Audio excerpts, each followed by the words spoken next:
निदेशक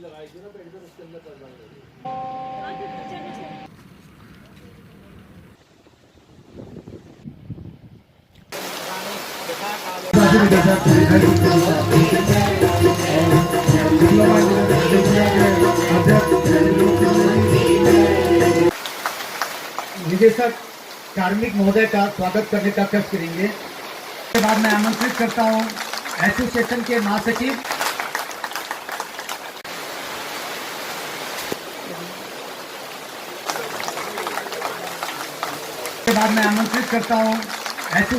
महासचिव टिहरी और सदस्य कार्यक्रम के लिए सादर आमंत्रित करता हूं अध्यक्ष श्री त्रिलोक सिंह नेगी जी को। कृपया मंच पे आए, भेंट करने का कष्ट करेंगे। कि जो मैं सभी डिप्लोमा इंजीनियर संघ के पूरे अधिकारियों को, पूरे जितने भी उनके मेंबर्स हैं, उनका आभारी हूँ मैं और डीपी साहब की। उन्होंने इतने मौसम में भी इतना अच्छा इंतजाम किया और वो काफ़ी दिन से हमें बोल रहे थे, बट टाइम की कमी की वजह से हम लोग नहीं आ पा रहे थे। तो मैं इन लोगों का दिल से आभारी हूँ और उससे उनकी डेडिकेशन का पता लगता है, उनके काम का पता लगता है कि वो इसी मौसम में इतना बढ़िया इंतजाम कर सकते हैं। इट मीन्स कि उन्होंने जो प्रोजेक्ट में जो कंट्रीब्यूशन किया है, वो कितनी बड़ी बड़ी आपदाओं को झेल के उसको प्रोजेक्ट को बनाया है, उससे इनकी डेडिकेशन का पता लगता है। टेरी में जो विस्थापन जिस तरह से हुआ है, इसका एग्जाम्पल पूरी इंडिया, पूरी दुनिया लेती है, जो मेरी नॉलेज में है, और उसका पूरी दुनिया में इसका एग्जाम्पल देके, इससे सीख के वहाँ पे मॉडल ऑपरेट किए जाते हैं।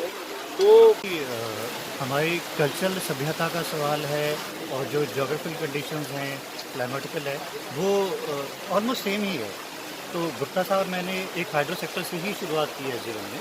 तो जो सारी हमारी संपदा है, प्रकृति संपदा है और जो कल्चर वगैरह, वो ऑलमोस्ट सेम ही है, इसमें कोई ज़्यादा ऐसा फ़र्क नहीं है। पर थोड़ी जगह के लिहाज से हर एक के थोड़े डिफरेंस भी होते हैं। और जहाँ तक कि हमारे अपने इंडिविजुअल में यहाँ आने का सवाल है, हमें तो बिल्कुल ऐसा लगता है कि कभी किसी एक एम्प्लॉय का एक प्रोजेक्ट से दूसरे में स्थानांतरण होता है तो वो थोड़ा सा प्रोजेक्ट के लिहाज से होता है। बाकी बिल्कुल भी ऐसा नहीं लगता कि हम डिफरेंट जगह या कहीं आए। यहाँ की जो सभ्यता है, लोग है, क्लाइमेट है, हर लिहाज से हमें बिल्कुल ऐसा लग रहा है कि हम अपने परिवार के बीच के अंदर ही हैं। सर, जहाँ तक क्या कहना है? जहाँ तक कि सभ्यता का सवाल है, जो कई बारी प्राकृतिक आपदाएँ भी आती हैं, कई बारी डेवलपमेंट इश्यूज़ भी आते हैं।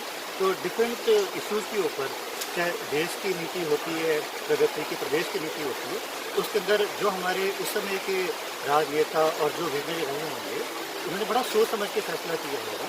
यहाँ की प्रकृति संपदा जो कि कल्चरल आप पहरी की बात कर रहे हैं, वो ऑब्वियसली चेंज होती है, उसकी कोई ऐसी वो नहीं है। बट डेवलपमेंट के साथ कुछ चीज़ें हमें बैलेंस तरीके से करनी ही होती हैं अगर हमने पूरी दुनिया के साथ देश के साथ चलना होता है।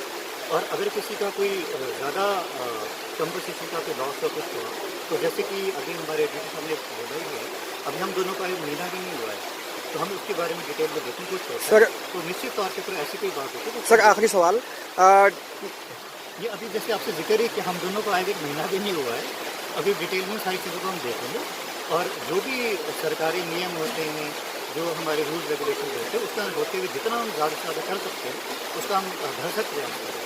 बना है एक मल्टीपर्पज़ प्रोजेक्ट है। इसके 4 उद्देश्य थे बेसिकली। एक तो इसका पावर जनरेशन, दूसरा सिंचाई, तीसरा फ्लड कंट्रोल और पीने के पानी की सुविधा। तो हम जो इसके डाउन स्ट्रीम में जितने भी शहर हैं, इवन दिल्ली तक को हम लोग पीने के पानी की सुविधा मुहैया कराते हैं। जो इसके डाउन स्ट्रीम में जितना भी क्षेत्र, कृषि क्षेत्र है, उसको हम लोग इरिगेशन रिक्वायरमेंट उसकी पूरी करते हैं। उसके अलावा जितना भी जो इसके अप स्ट्रीम में गंगोत्री से लेके यहाँ तक जो भी फ्लड आता है या जो एक्सेस वाटर है, उसको हम इसमें एब्जॉर्ब करते हैं इस रिजर्वायर के अंदर, ताकि जो इसके नीचे के शहर हैं उसमें कोई क्षति न हो बाढ़ से। आज हम तो बहुत गौरवान्वित महसूस करते हैं कि हमारे पहले पूरे बोर्ड में एक CMD साहब ही थे जो पूरा काम कर रहे थे, और अब डायरेक्टर टेक्निकल और डायरेक्टर पर्सनल अपॉइंट हो चुके हैं। तो निश्चित ही TADC के लिए अच्छी खबर है।